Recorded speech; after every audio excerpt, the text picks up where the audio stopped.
Hospital Porter's pride and dignity. Stop the New World Order. Welcome to her Panwo TV. Welcome to me. I mean, welcome to where I am now in this little tunnel of trees or something. But you may recognise actually where I am. I'm in that little back alleyway which runs through Littlemore, Oxford, because I'm going to the cinema. I'm going to the cinema, and I'm like, oh my god, I'm going to the cinema. I'm like, I feel like a little kid, like with a present. I'm like, oh my god, I've got a new toy. I'm going to the cinema. But it's just so, it is very, very exciting to be here. Now, how long ago was it when I last went to the cinema? Well, it wasn't before the lockdown, because I went to see Empire Strikes Back, and I had to, you know, obey the codes and everything, and the social distancing and stuff. But I know it was when there was blackberries on these bushes. Do you remember? They had blackberries. So that would have been sometime late last summer, I think, last August, or last July or August, probably. That's when I went to see The Empire Strikes Back. Well, I did say that I would do another roving review. I did tell you that. I've done a non-roving review, of course, recently, of Toxic Skies, which is kind of a substitute because it wasn't a very good movie. But now this is going to be a roving review. The first one of many to come, I hope. I might even have time for a Freedom Pint beforehand, because I'm going a little bit early, because there's a nice bar at the Kassam complex where I can have a little Freedom Pint before I go into the pictures. But yeah, I'm going to the View, Oxford, and down this little alleyway, which is always my favourite route, even if it does get a bit muddy sometimes. You know, it's been too long, I've got to go this way for old time's sake. Yeah,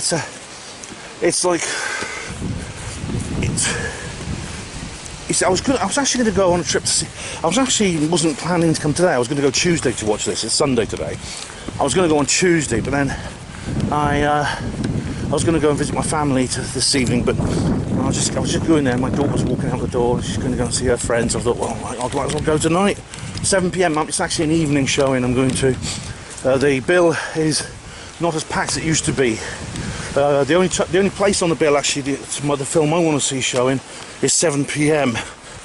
Now what film am I going to go and see, Ben? What film are you going to see? Well, I'm going to go and see Lord of the Rings. What? Yes, Lord of the Rings. I know, it's weird. It's a film that I have seen more times than Empire Strikes Back. It's a film I've seen numerous times. I watched it a few months ago, actually, the extended version too. It's a film I can't count the number of times I've seen this film. I love it. It's the best one. It's the Fellowship of the Ring, the first one, the best of the Lord of the Rings movies, the 3 Lord of the Rings movies. And I am enormously looking forward to it. Now, this isn't even a film. It's not like With Eyes Wide Shut, where I hadn't seen it in the cinema before. This is a film I did see in the cinema when it first came out 20 years ago. I'm going back there to see it again. Oh yeah, in the cinema. 20 years later. There's several reasons for that. Firstly, because I just want to go to the cinema. I just want to go, and this looks like the best film on the bill.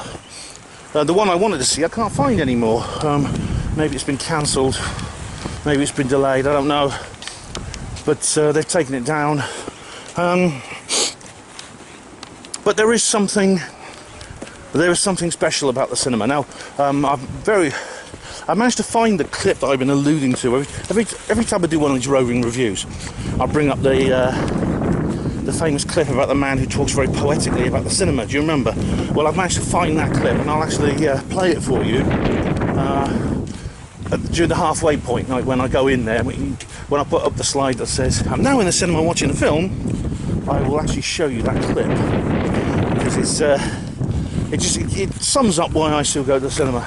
It sums it up completely. So that's what I'm doing. Go the back. Oh, it's not very nice weather today. It's not very nice weather. Oh, but it's windy. It's not raining very hard. They're forecasting very heavy rain. It's actually not very heavy rain. But this Lord of the Rings it's appealed to people ever since it was written. It's really struck people at a very deep level. It's become a real cult franchise, of course. When my dad was at school, my dad was actually at school when the book first emerged in the 50s, and he remembered his classmate had read it, and he's like quite a tough young lad, and he was crying. He cried over this book. And it does, it's a supreme, it's a story which has a supreme meaning to it. And I'll talk more about that, of course, when I do my review of the film. But yes, I'm going to review this film that I'm very familiar with. You know, I think I'll get, going back to watch it, every time I watch it I get something new out of it. And watching it in the cinema, I think I'll probably get something really, really special and new out of it. I hope you can hear me. I'm talking quite loudly because it's very high wind at the moment. But hope you can hear me. I'm looking forward to it very, very much. You know, the last few days, I've actually had a strange feeling. The last 2 days, it's actually a very pleasant feeling. I feel things are charged with meaning at the moment. I don't know how to describe it, but the last few days, everything's felt different to me. The world, my life, everything has felt different. It does feel like there's some kind of intense kind of... So it's almost like my whole life and the whole world is starting to turn into a feel-good movie. Right, how do I get past this? Let's have a look. Oh, I'll just go over here like that. Yeah, there's a big puddle there. Yes, it do feel like we're turning into a feel-good movie, and that's great. I mean, it may be just a delusion, it may be just my imagination, but it's a distinct feeling I've got, which is why I think going to see this film of all films that I could go and see is so important. So that's why I'm going all this way, trudging through puddles and mud. Late at night, it'll be very late when I come out. Actually, I might even get a taxi home, splash out on that. But yeah, the weather might be worse as well. The reason is because it's a meaningful feeling I've got about the world. Oh, bloody hell, can you hear me? I'll shout. When I feel meaningful about the world, I need to watch what I think is a very meaningful film. So that's where I'm going now. I'm going to go in there, get a pint, hopefully get a Freedom pint, because I've left time to get a Freedom pint first, and then go and watch the movie. So let's get there. What do you think of my mask? Eh? Where we go one, we go all. Again, I think this is quite appropriate considering the way I'm feeling and the film I'm going to see. Yeah, things are all connected. They do make you wear a mask if you go in there. I mean, I know people who get exemption cards and they say, Ben, you should get it. Just say you're exempt. Well, I could do, but it's more fun this way. I love it when people come up and ask me what this means, because I tell them. I'll get into a conversation about them. I've just gone past these, this is all looking familiar now, these new buildings here. I do miss the pub that was here. It was actually in this pub I met that Jack, the Jack of the Antarctic once. It's gone now, this pub. Lovely old pub, disappeared. You know, but you know, this is why I want to have a Freedom pint. You know, apparently, in order to save the hospitality industry, I have to drink 124 pints of beer. I'm all right then, if you twist my arm, I'll do it. I heard a great joke, right? Someone on Odyssey, one of the comment sections on Odyssey, he told me a brilliant joke about the Indian variant of COVID-19. You may have heard it. There's loads of these kinds of jokes going around. One guy caught the Indian variant, very, very sick, ended up in ITU. The doctor's afraid he might lapse into a coma. Oh, I'm a bit manic actually at the moment.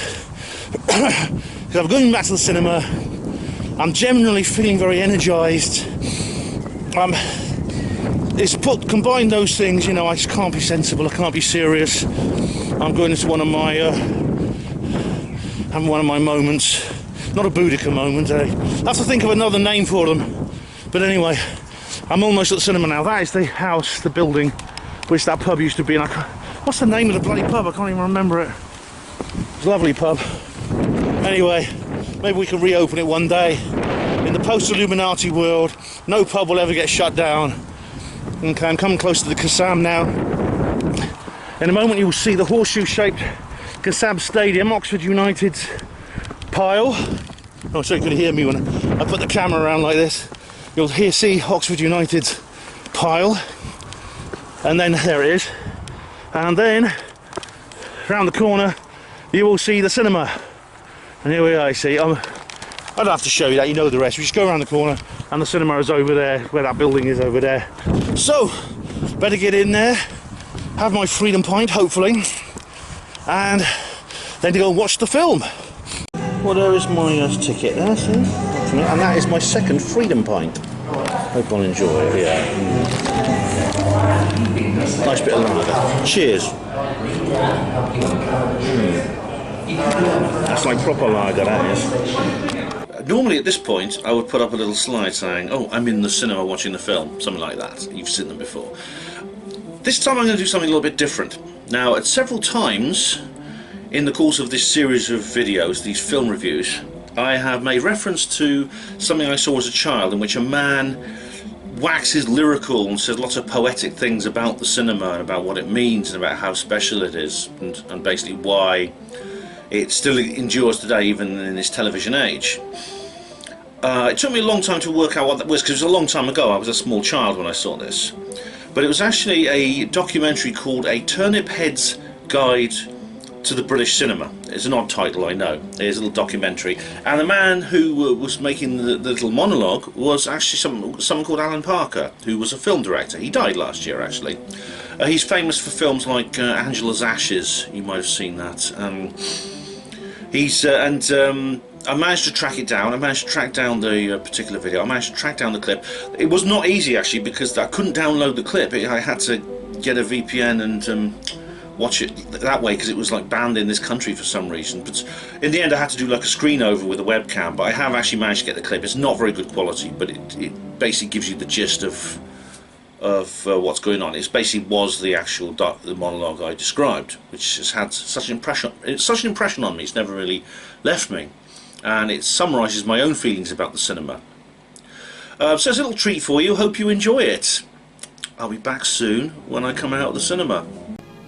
A seat at your local cinema may cost as little as 1 shilling and 10 pence.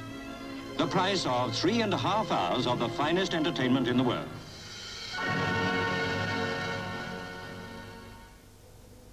What is it that makes us want to give up all of this? This magical place where the screen is so large you can hardly take in the edges, where the sound can be so exciting it can move the air around you. Excitements you can share with others. A place where our world becomes, I don't know, larger than us, where life isn't reduced to a box in the corner of the living room. I mean, does this place become part of a bygone age because we were overcome by modern technology? Movies on this thing? Are you serious? Where Lawrence of Arabia becomes Larry of Peckham? Hardly. You know, once this was a place we could escape our ordinary lives and come and dream a while. Don't you want to dream anymore? I'm out. Ooh, that's better. No, normally I'd do a commentary now or something. You know, it's now 10:30 at night, and it's raining and it's windy. So, unusually, I'm sorry about this, but I'm going to do it maybe when I get home, maybe tomorrow even. So, anyway, I'm leaving the cinema now. Well, hello everyone. It's the morning after the night before, or rather the afternoon. I'm at work. I'm just sort of going between jobs at the moment. I thought I've got a little break coming up and I'm going to take a stroll and fill in what I missed out last time. I'm sorry I couldn't do the review as I normally do, with first impressions as I come out of the cinema later. I mean, I know I did that late at night with Resident Evil, but with Resident Evil the weather was a lot better. It was actually pouring with rain. It was very wet last night. Now, it's the weather actually for the last month has been pretty awful here, even by British standards. We've not had a single day without rain. I know because I'm outdoors in it, so I know these things. I've had to use my waterproof jacket every single day. Can't remember the day when I didn't use it, but yeah, so I've decided to go home, just have a rest and catch up the following day with this amazing film. Now, another reason I didn't feel compelled to do an immediate response is because, of course, as I said, it's not only a film I've seen before, It's a film I've seen numerous times. It's one of my favourite films, actually. 21 years old. I've been watching it countless times. I've watched that film, and it's really, never do I get bored of it. I didn't this time. This was the theatrical cut. Now, I don't normally watch like the theatrical cut when I'm watching Lord of the Rings. I have like the theatrical cut. I have all the versions on DVD. I've got like the theatrical cuts and the extended cuts. Both have like featurette discs with them on DVD with making of documentaries, which are very extensive, in fact, and they're very interesting. I mean, I actually watched them with enormous interest. I watched all of them, and to put them all together, they're longer than the films, but very interesting how the film was made. It was filmed in New Zealand, and in some they built some studios here and there. The costumes and things like that, and the music and the design, it was all really quite something. It's still one of much loved film today. I was surprised actually. I went in there and they said, "Oh, it's almost full." So I can't give you a seat your choice if you want to sit in the middle, because it's almost full. So I had to sit on the edge. But yeah, on a Sunday evening, so many people came to watch this 21-year-old movie. A whole load of people. Very, very full. I'm glad. I think I'm not the only one actually who's missed the cinema and is glad to be getting back to it. I'm obviously not the only one. There's other people who feel as I do. So now we went in there. Funny thing is that I went in there and the lights were off.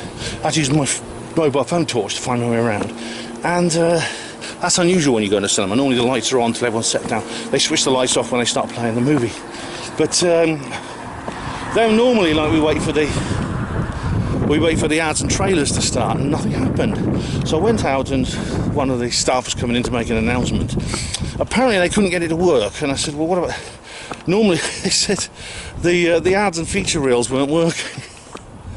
And I said, "Okay, but it's just the ads and trailer reels weren't working." I said, "Well, as long as the feature reel works." And she said, "Yeah, sure. You have to wait about 15 or 20 minutes. Then we'll start the feature reel manually."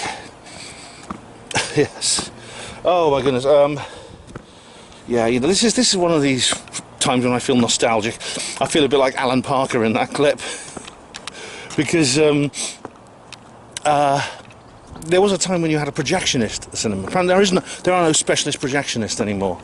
You get like one maybe who serves an entire county or district for each company, and he can be called in to do like repairs when they're not screening. So in the early morning he'll come in and do some basic repairs in various places. But there's no actually on-site projectionist. In the old days, cinemas used to have a projectionist, a guy who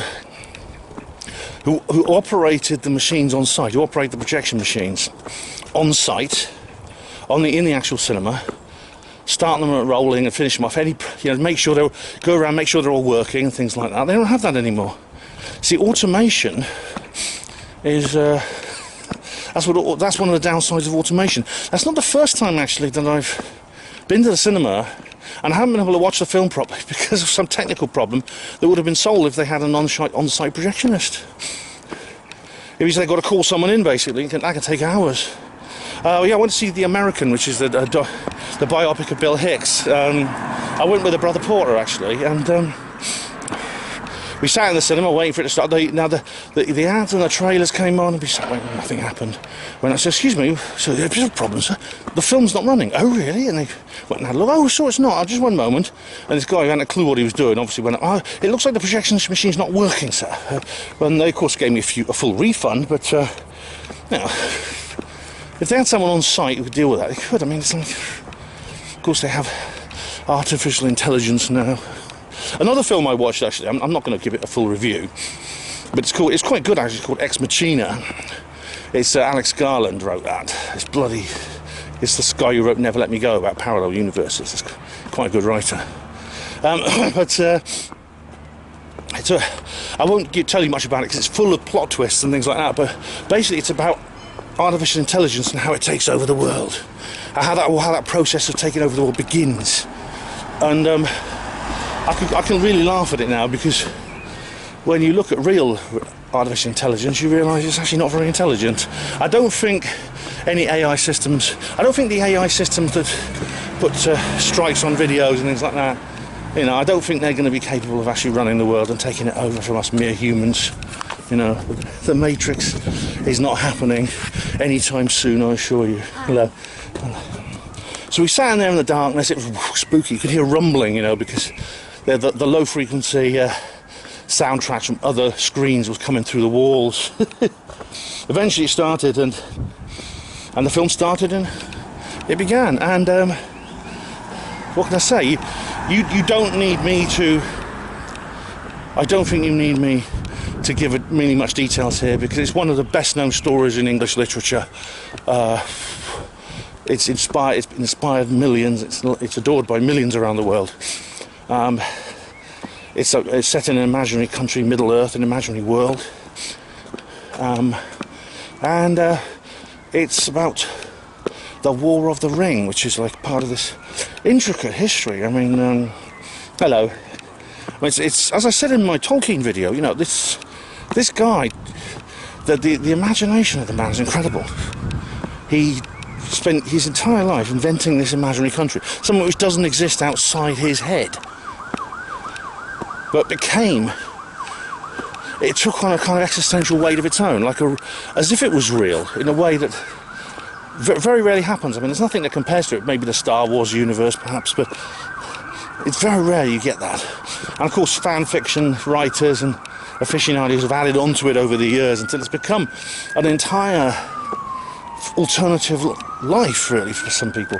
And it's a remarkable achievement. I mean, we are an amazing species. In Middle Earth, there's creatures, there's humans, and there's excellent creatures like humans and horses and ponies and things like that, and eagles. So, the eagles are very big; they can carry people. But then there's also there's mythological creatures which are excellent in existing mythology, such as elves, dwarfs, dragons, etc. These things exist in mythology and other stories. And then there's, of course, the creatures that Tolkien invented. Giant spiders, and on the bad side there's things like giant spiders, and on the good side there's the hobbits.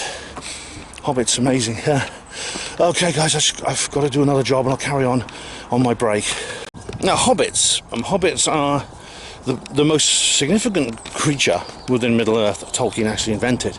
They are humanoids, small, diminutive in stature, roughly I think 2/3 to 3/4 of the size of an adult man, and they're like humans, except they have elfine ears with little points on, as you see in there. I don't know if that was in the book. I can't remember if it was in the book. It's in the film anyway. You have slightly large, pointed ears, rather like the elves, and they have large feet. They have probably big feet, probably twice the size of the average human, by proportion of the body size. And they never wear shoes. The feet are covered with curly black hair. It's a curious thing. Hello. Hey there. It's a curious thing, actually. As I said this before in my Tolkien video, that J.R. Tolkien, in many ways, he's very much an alpha male. He admires martial courage. There's a lot of battle scenes in The Lord of the Rings. There are a lot of warriors. There are sword fights. A lot of the principal characters are great warriors. Like Aragorn, of course, is a great sword fighter. And a lot of the others are as well. Faramir, etc. Boromir when he's in it as well. But and also, of course, there's a lot of sword and sorcery. It's sword and sorcery type of thing. You know, Robert E. Howard type fantasy stuff. A lot of it. Howard predated Tolkien slightly. Maybe he influenced him, like he influenced so many others. But see, the hobbits are sort of, they're diminutive in stature, but also they're timid and they're sweet. They're not great warriors. They have no magical powers. Yet, to quote the Galadriel, one day hobbits will decide the future of everyone. It's almost like Tolkien has put these little creatures, these diminutive creatures who are not natural warriors, and I say have no magical powers, and put them at the centre of the story, and it's almost as if their sweetness is their very strength. Elrond, I mean, it's interesting when Frodo arrives at Rivendell with a ring, he succeeds in getting to Rivendell with the ring after he dies, after being stabbed by the Nazgul with a Morgul blade, a sword, and then it just dissolves into vapour or fume like Dr. Judy Wood's thing with the spire, you know. It just turns into like, it looks very much like the spire actually on 9/11, the Morgul blade. It's Frodo. He keeps the ring with him, and he only lets go of the ring when Lord Elrond says to him, "Bring forth the ring."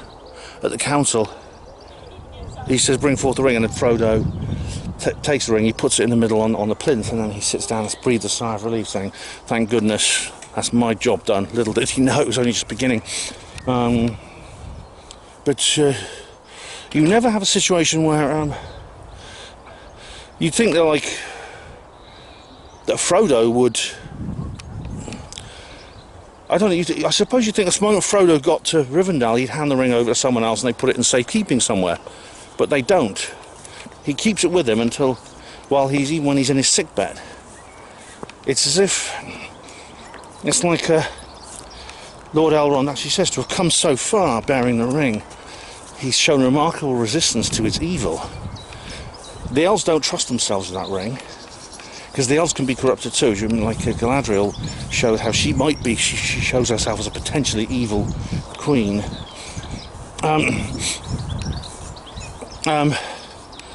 But Frodo, they don't trust themselves with it. They leave it with Frodo because it's like I said, he's like this cute little basset hound, you know. That's what they're like. And that Tolkien obviously had a love of that kind of thing. Despite his alpha male nature, he had an appreciation for the beta things in life. He introduced, hobbits are described in detail in the book, their ways of life. They live in these holes in the ground, but they're not dug in the ground, they're not earthy and muddy. I sometimes think the word hobbit is related to the word rabbit, because both creatures burrow into the ground. But the hobbits' holes are wood panelled, you know, they're lined, they have like lots of comfy furniture and heating and things like that, and lights and food cupboards, lots of food. They love their food. Some people say that food is all hobbits care about. No, they do like smoking a pipe and the consumption of beer occasionally. They're almost like these hedonists. You know what I mean? It's awfully slack area in this particular video. Sorry, it's awfully slack area in this particular video, isn't it? But I'm walking through the countryside here in this beautiful city of Oxford, just like Slaxer did in his video. I've gone dark. That's better. His latest video, but hobbits. Yeah, the Hobbit world. Which, I mean, even though they're holes in the ground, they are certainly intended to represent traditional farmhouses. They're intended to resemble farmhouses, and of course, they're surrounded by little country lanes with gardens and vegetable patches, and there's a little river with a water wheel, the Shire. It's got this. It's called the Shire. Of course, Shire just means a county. It could be an urban county, it could be any kind of county, but it conjures up an image in England of lush green fields and windmills and water wheels and things, and they got these sweet names. Like the Shire is divided into 4 districts, and they're called farthings. It's almost onomatopoeic, you know. Farthing. It's, you know, a farthing is an old English coin. It's the South Farthing, the North Farthing, and there's Hobbiton, and it's Tolkien's utopia. Tolkien loved and absolutely adored that traditional countryside existence. It's to do with his background, I think. He lived in a little village. He grew up, spent his childhood in a little country village, which unfortunately was on the outskirts of what at the time was the fastest growing city in the world, Birmingham. And if you go to Tolkien's childhood home today, it's just surrounded by the suburbs of that sprawling metropolis whose, no offence Dave Hodrian, but you know, whose architectural styles and ambience has a lot to be desired, even by urban standards.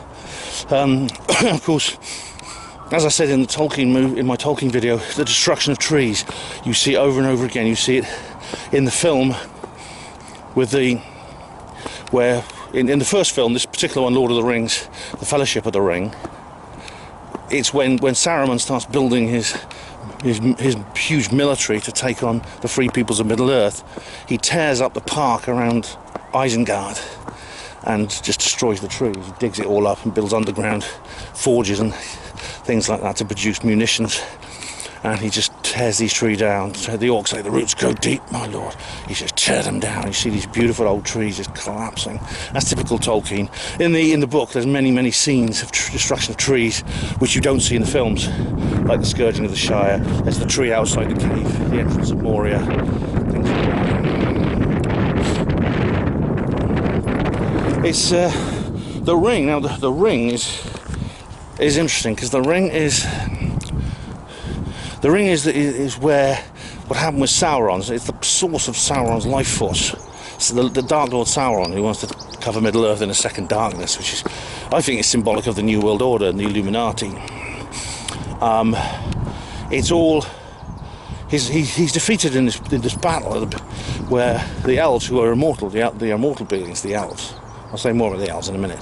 They fight alongside the men of the time, the mortal men of the time, and they actually do defeat Sauron in the battle because Isildur cuts the ring, cuts Sauron's hand in half, and his ring falls down.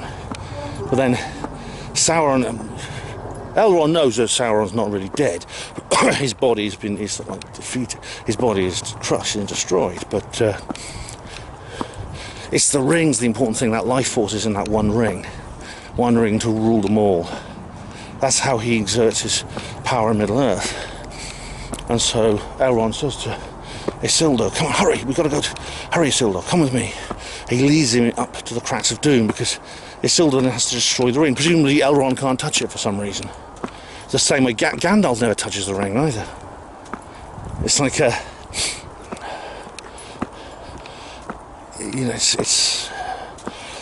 it's where Sauron gets. It's where Sauron is basically in spirit. And of course, Isildur then doesn't destroy the ring. He could have done it, and then that'd be the end. It'd be the end of Sauron forever. But then, I suppose it'd be a much less interesting story, wouldn't it? So Isildur, men are weak, says Elrond. Isildur keeps the ring. But it's like, and becomes king, but he's corrupted. You know, eventually he loses the ring and is killed. But the ring then passes to the creature called Gollum. And Gollum, of course, you find out later, used to be a hobbit. And he became Gollum when he got the ring. That's what the ring does to you. It corrupts. It rots your soul. It rots your body. It's like adrenochrome. It's that kind of thing. It's, again, I wonder, Tolkien knew some stuff, you know. He really knew stuff.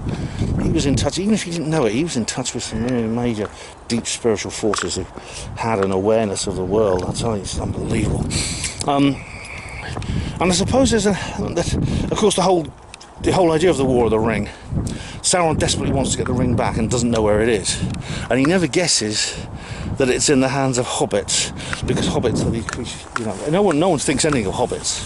Hobbits are like, everyone overlooks them because people think they underestimate them, you see. They underestimate the hobbits. But in the end, of course, that underestimating those sweet little cute beer drinking, food eating, you know, have 6 meals a day and things like that. Underestimating them is Sauron's downfall. And there's some Tolkien, I think, feels satisfaction that these creatures, these small humanoids, you know, as Gandalf said, they can surprise you. You can learn all about their ways in a single month, and 100 years later they can still surprise you. Gandalf himself is this. He's not unlike my character Flying Buffalo. He seems to know. He seems to have an awareness of what's going on. the others don't, because he's a wizard. He's immortal like the elves. He's a wizard, and he incarnates onto Middle Earth as an old man, but he's actually a spirit. I was looking him up on the Tolkien fandom pages, but they look up to him. Everyone looks to him for leadership, and when he is lost, we think he's dead. I mean, he comes back as Gandalf the White, of course, but in this particular film, we think he's dead. They're devastated, not just the hobbits. It's like the hobbits in particular, Frodo in particular, all the hobbits. I hope you can hear me. It's getting windy again. They really look up to him. I mean, there's a very frightening moment for Frodo when Frodo is left with the ring, with Bilbo's ring, and Gandalf has just discovered exactly what it is, and he hands it to Gandalf, saying, "Take it from me. I don't want it. I don't want this burden." And Gandalf says, "Don't tempt me with it, Frodo." And Frodo recoils in fear because Gandalf is afraid. Gandalf is scared of this ring because, as Gandalf said, the ring will use me to wield its power. And Frodo makes the same offer to Galadriel later on in the film, in the book, in the film, and well, it's quite scary because she mutates into this. This actually doesn't happen in the book. She just says it. It's kind of like a speech, but in the film, she mutates into this evil version of herself, which the ring turns her into. The ring just poisons everything it touches. It's symbolic of this battle against good and evil. I mean, I was amazed by this comment. People putting comments on. One of the comments made me think on one of my previous videos. I can't remember which one or who'd made it. They talked about Pandora's box, and I said it was amazing how these mythologies seem to blend into each other. And I do include Tolkien as a form of mythology, even though it's fiction. It's a modern piece of work of modern fiction. It is essentially mythic in nature. Instead of Pandora's box, you have the One Ring, the source of all the evil in the world, contained into a single small object. As Boromir says, when he's being hypnotised by the ring, it's a strange twist of fate that so much fear and doubt can come from something so small and insignificant. I feel that way about the coronavirus. So the ring it's almost like it would be nice actually if there was a single source for everything bad in the world, and like whether it's Pandora's box or One Ring, and you could just like get rid of it. Funnily enough, when I studied Tolkien at school, I mean, I luckily left school as soon as I could, but I did do English classes when I was doing GCSE, and my English teacher, I remember her name, Mrs. Cunliffe, her name was. I don't know, she's probably dead now. She was pretty old when she was teaching me, but she was actually I look back on her now, I quite liked her at the time. I look back on her now and realise what a robotic, conformist, mainstream person she was, as teachers tend to be. And she was obsessed with nuclear war. I suppose most people of her generation were. She's a baby boomer. But she said, the ring is symbolic of nuclear weapons, I think. I thought, don't be ridiculous. Well, firstly, Tolkien was not an allegorical writer at all, and secondly, it's not. It's absolutely not. I mean, C.S. Lewis put a scene in one of his books, which I think is symbolic of the nuclear arms race. Aslan, the lion, warns the children. I think it's the magician's nephew. The time is coming in your world where your people will discover a secret as evil as a deplorable word, and that was a kind of like a spell to destroy all life in this book, which of course is referring to nuclear weapons. Tolkien is not the type of person to do that. I don't think. You see, one of the things about Tolkien is he can be profound without being allegorical. But it's a scary moment for Frodo when he hands the ring to Gandalf, and Gandalf can't take it. He's frightened. This is the first time Frodo's ever seen Gandalf scary, and that scares him. So the production design on this film is amazing. I mean, they have ruins everywhere, which of course was the old Numenorian civilization, which is like the antiquity of Middle Earth, and there's their ruins everywhere, all over the place. Big stone monuments all covered with leaves. This I consider that. I consider the production design. It's got to be the finest I've ever seen in any film. Even though the special effects are starting to look a bit dated as more modern ones come around, you cannot beat the style of it all. The setting, the sets and things is the best ever. And again, I don't think it's allegorical, but it's interesting that Saruman is a genetic engineer. He creates these urukai, a cross between orcs and goblins, and these monstrous creatures that look like a cross between Arnold Schwarzenegger and Bob Marley. They're really horrible, and they growl like that, they go like that. Again, some people say, oh, he's symbolising genetic engineering. No, I don't think he's symbolising anything, at least not consciously. Yeah, Rivendell is this beautiful place where the elves live, and it's organic. It's done organically, and you hear the elfish music. You know, la la la la la la. I mean, the score is fantastic in this film, in all these films, and the buildings themselves have an almost tree-like look to them. And of course, it's called Imladris in Elfish. This language that Tolkien invented in its entirety. There's Sindarin and Quenya. There were two Elvish languages actually, Sindarin and Quenya. And of course, the elves are leaving Middle Earth. I mean, Elrond says our people will be leaving Middle Earth, and you actually, in the extended edition, you actually see Sam and Frodo are camping out one night and on their way to Bree, and they see the Wood Elves heading for the harbour to head off back to their own land and over the sea in the west. And it's almost like, again, despite the fact that Tolkien's not Aragorn, it's almost like they're saying, we're leaving it in your hands now. You know, this War of the Ring, when it's over, it's up to you guys. We're not helping you anymore. You don't need us anymore. We've moved on beyond that. Ooh. Yes, that's amazing. And Bilbo, of course, he's like Gollum, because there's one scene where his face becomes Gollum-like when he sees the ring, but he's Bilbo Baggins.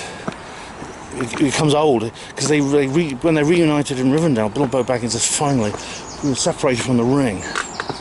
He's starting to get old, and again, this is like, I was talking about this I did a mindset podcast the other day. Thomas Sheridan was on it. It was very good, and they were talking about, you know, the life force. There's this thing like indwelling in what in the Bible they call indwelling, which is when a life force, a human's life force, leaves the body, and it becomes the dark forces like take it over, and they become like they animate the body. And you know, when you look at someone like Henry Kissinger, and how old is he now? Goodness, officially he's 98, I believe, or 99, but he could be a lot older. No one's going to be around in his youth to remember him if he is older and prove him wrong. All he needs is fake certificates. He's literally like a sack. Hang on, it's a bit noisy here. He's literally like a sack of bones and leather. Sort of. He's literally like a sack of bones and leather. I'm going over a weir there. And he's sort of like being animated. Where's that coming from? At the moment the dark forces like let him go, he just collapses a corpse.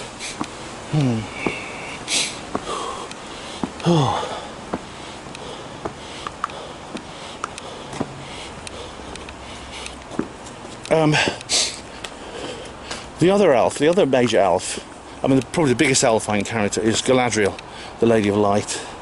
She's the queen of the Wood Elves, and she lives in the, what's the forest called? Not Fangorn. That's a bad... In this woods,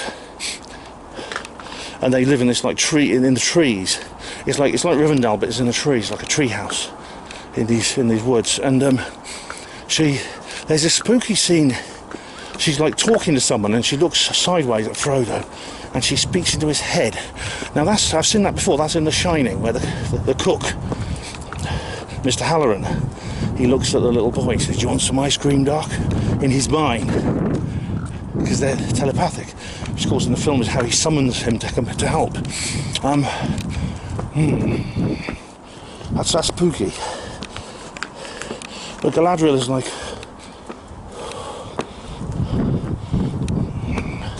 trying to read my notes. I couldn't read properly.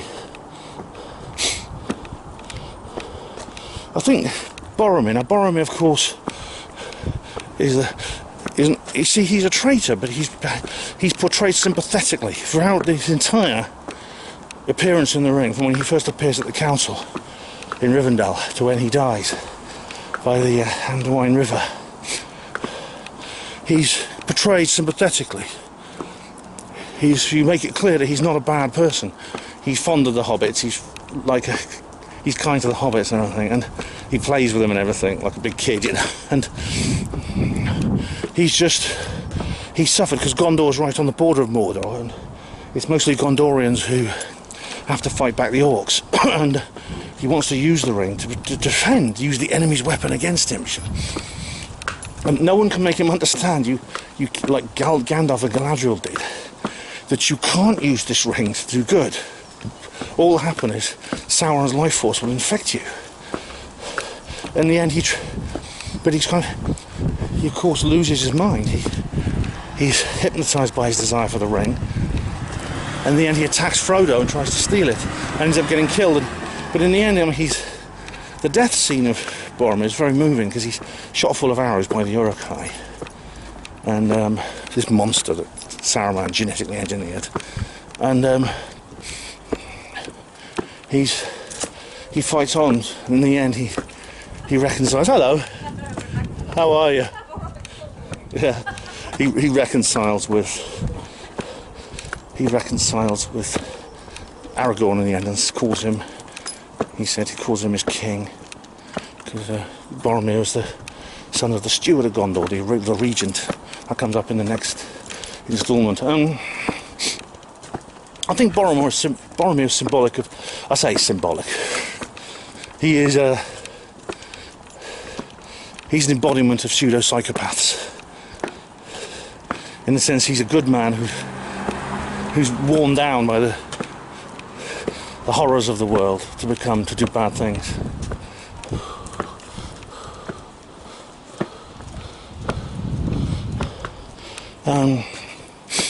Yeah, it's quite amazing.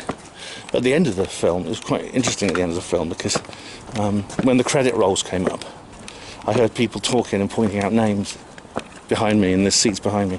And I think some of the crew had actually gone along to the screening. I mean, Tolkien's always special here in Oxford, because he actually lived, even though, like I say, he come from this little village outside Birmingham, he lived most of his adult life here in Oxford. He was a professor, I think, at Magdalen College. He was a member of the Inklings with C.S. Lewis. So Lord of the Rings, Lord of the Rings, The Fellowship of the Rings, by Peter Jackson, directed by Peter Jackson. Covers the first of the 3 books of Lord of the Rings by J.R. Tolkien. As a film, it's one of my favourites. I think it's the best of It's the best of all 3 of the Lord of the Rings movies. Well, they're all fantastic, but this is definitely the best. And had quite an impact on me. The style of the film is incredible. This is by far the most emotive of all the Lord of the Rings series of movies. I mean, the scene where Gandalf dies. I mean, what happens is of course they're in the mines of Moria, and they encounter a Balrog of Morgoth. Balrog of Morgoth, who comes up to them and says, "Hello again there, folks." No, he doesn't. No, he comes up and goes. It's this really rumbling noise. They actually made that noise by dragging a breeze block across a wooden plank. It's all in the featurettes. So this Balrog of Morgoth attacks them and kills Gandalf. He's basically on the bridge. It's where Gandalf says, "You shall not pass," and using magical powers. But of course, the Balrog drags him down into the underworld with him, and everyone thinks Gandalf's dead, and it's incredible. And the viewer thinks it too. You never find out that he survives until the Two Towers. But it's one of the most heartbreaking scenes because the camera work and the acting and the score. It's just, and you realise how much he meant to the hobbits, and the hobbits in particular are devastated to lose him. And then Galadriel said he's fallen into shadow. He's not dead because wizards don't die. They come back in a different form. I mean, there's the idea of reincarnation and the afterlife. It is a recurring theme in Lord of the Rings, and it's of course a foundation of spirituality going back to before Plato. I mean, it goes back to ancient, traditional cultures.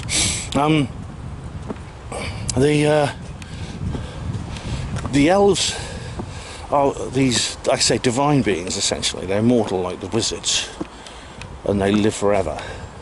But of course they have children still, because like Arwen is the daughter of Lord Elrond, so presumably they might have a population problem after a while, but we suspend disbelief for that.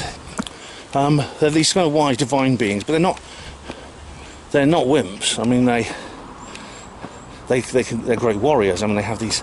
Their actual weaponry is actually interesting because it's like everything else elvish. It's curved. It's like woodland stuff. It's like they have these swords which are like scimitars with these like handles which are decorated in woodland styles. And I think they can be killed in battle or killed. In fact, they are in some cases. I mean, some elves are killed. I think in The Hobbit, there's elves that get killed. The Hobbit's interesting. I mean, the Hobbit, the book, The Hobbit. I've watched 2 of the movies. I haven't watched the last one yet, but I've read the book. The whole thing with the elves and the dwarves is interesting because there's this kind of rivalry which comes out in the form of Legolas and Gimli, the dwarf and the elf who are part of the Fellowship, and there's some great banter between them actually, which comes out more in the next 2 stories. But there's this kind of Gimli says, "I will never see the ring in the hands of an elf," and he's funny. So I was just a bit loud along here on the main road. I'll raise my voice. Tolkien is a controversial character. I think it's really in recent years he's become so controversial with the rise of wokeness and stuff like that, because of course he is a white straight male, and he's known, which means he's infamous. Because everything he does is laced with controversy. Or controversy, however you pronounce that. And some people have, as I said, he's not an allegorical writer, but some people listen to his descriptions of the dwarves, Elrond, as they're through the person of Elrond. The dwarves care nothing for the well-being of the world. They sit in their caves and they hoard their wealth. And they're misers who sit in their cave and hoard their gold. The dwarves are disguised as short and tubby and rather swarthy looking, with lots of body hair and facial hair with big noses. You know where I'm going with this, don't you? Yeah. Of course, it's been suggested that Tolkien symbolised the Jews with the elves, with the dwarves. I don't think so. There's no evidence for this other than the supposition of the wokists, and of course wokist supposition is one of the most paranoid phenomena that have ever existed in human thought and interaction. There's no evidence that Tolkien showed any kind of racial prejudice or hostility to anyone. There's no record of him being racially abusing anyone or carrying out an act of racial discrimination or prejudice. No evidence at all. He lived in England at a time when there were a rising number of non-white people. He would have encountered them every day. There are no records of him ever showing any kind of animosity to any of them. I don't think he symbolised the Jews with the dwarves. Besides, even if he did, I mean, the dwarves are not evil creatures. The dwarves, you know, the dwarves are not these. They're not evil creatures. The dwarves are good creatures. I mean, they have their sort of like little ways. In other words, they're very, like C.S. Lewis's dwarves. The dwarves are for the dwarves kind of thing. They're quite insular. They make their living through mining precious metals, gold, and also mithril, which is a very strong type of a ferrous metal, which is another of Tolkien's inventions. And with Frodo's body armour in mithril, he survives the attack by the cave troll. But really, I consider these sorts of things nonsense whenever they're levelled at anyone, including me. But you know what the answer to that is, Ben? Maybe he was racist, but he didn't know it. I mean, it gets more Orwellian every day. How can you possibly be racist and not know it? Well, apparently you can in this day and age. Insanity. And of course, you see I think the dialogue, what's interesting about the dialogue in Lord of the Rings is that the accents. I mean, there's different languages in Middle-earth, and most people speak the common tongue, Westron, which is what is substituted as English in the actual story. But it's rather like Galactic Basic in Star Wars, is where people speak English, that's what they're really speaking. However, there's many other languages, as I said, and there's also the dialects and accents. I mean, hobbits, of course, speak the common tongue, but they have their own dialect. And in the story, of course, I think you can tell from the way it's written, but also in the film, of course, you can hear it. But the hobbits speak with a West Country accent, which most of them do quite well, although the main characters, that is Frodo and Sam, the main hobbit characters, and Merry and Pippin, they have a bit of trouble. For example, I think Merry manages it all right, but Pippin, of course, is played by a Scottish actor whose name I can't remember, and he sticks with his own accent. Frodo and Sam are played by Elijah Wood and Sean Astin, and they are American, and they have trouble with it. They struggle with the accent. They really do.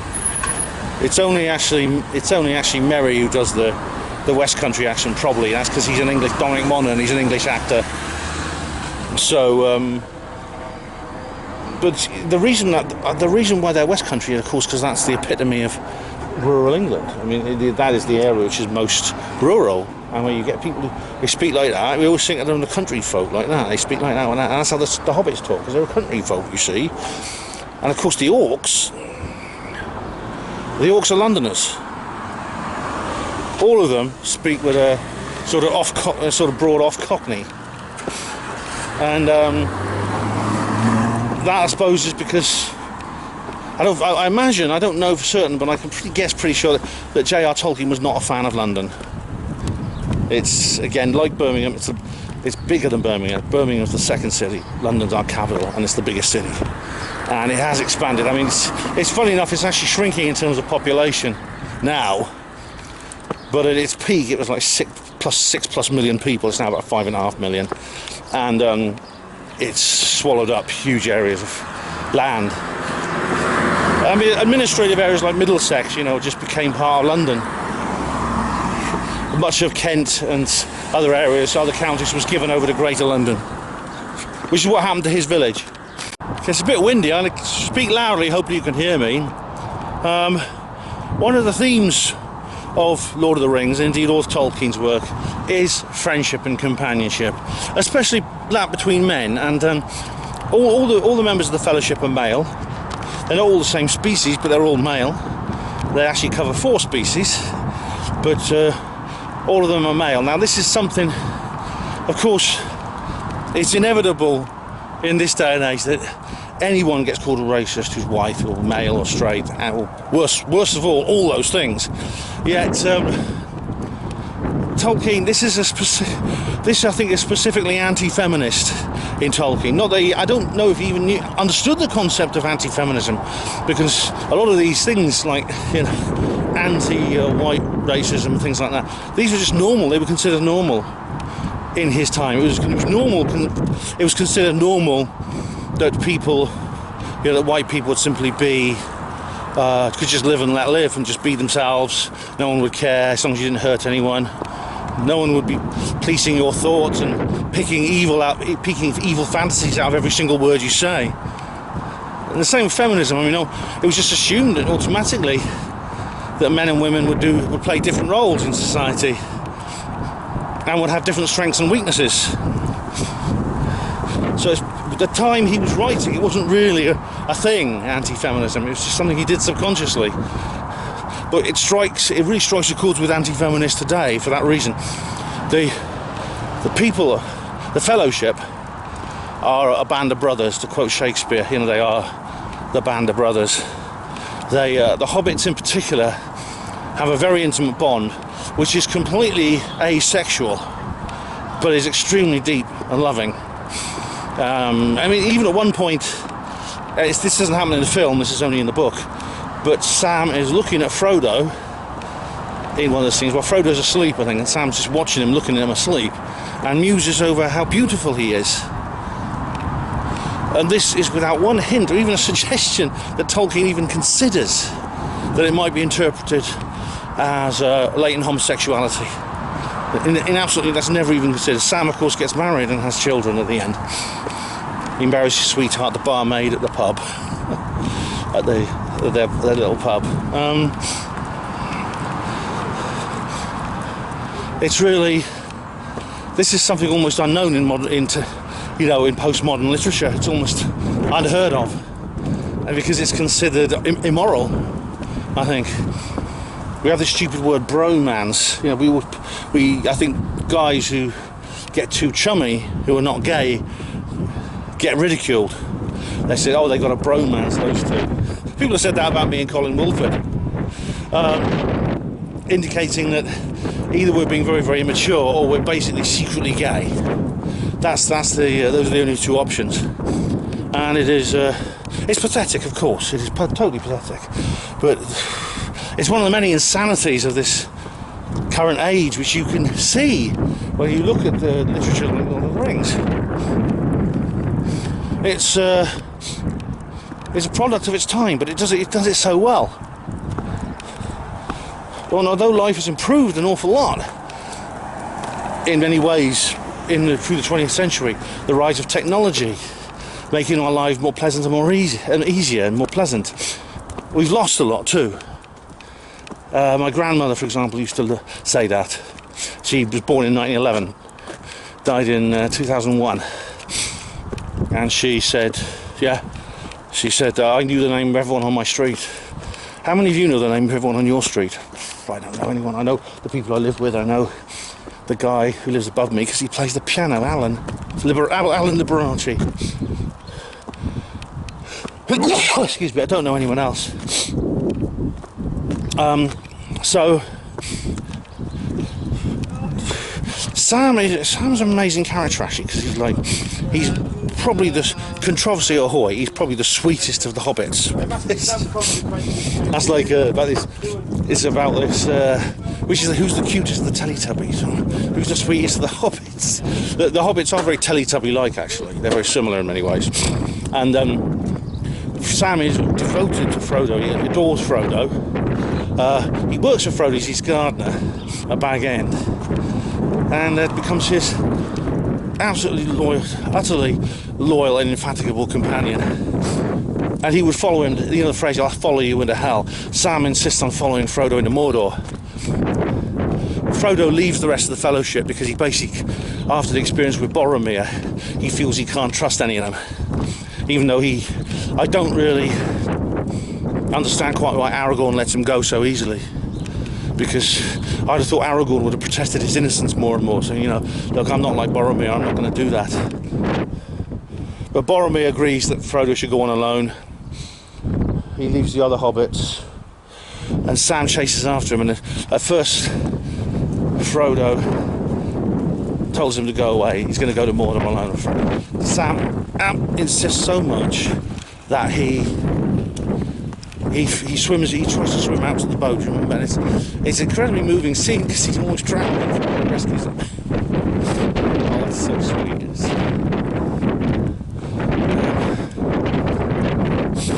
It's an amazing thing. I mean, I suppose hobbits are dog-like in many ways, even though they're humanoid.